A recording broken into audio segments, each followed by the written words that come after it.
जेकर गोरे गोरे गाल छ छौरी चौपाल जी के माल छ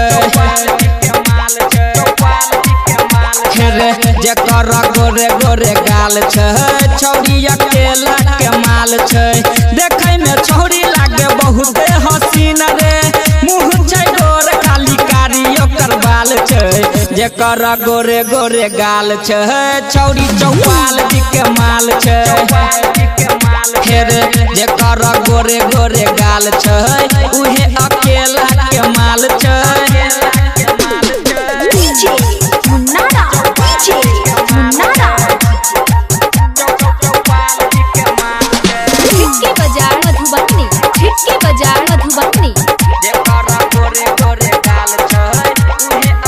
कबो घर में बजाबे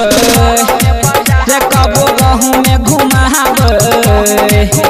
कि चले छै एकर चहक नाई के करो बताबे रे कबो घर में बजाबे रे कबो गहूँ में घुमाबे कि चले छै एकर चहक नाई के करो बताबे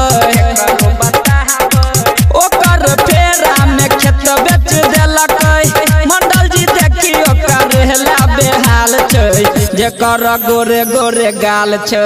छौरी चौपाल जी के माल छै जेकर गोरे गोरे गाल छै अजय अकेला के माल छै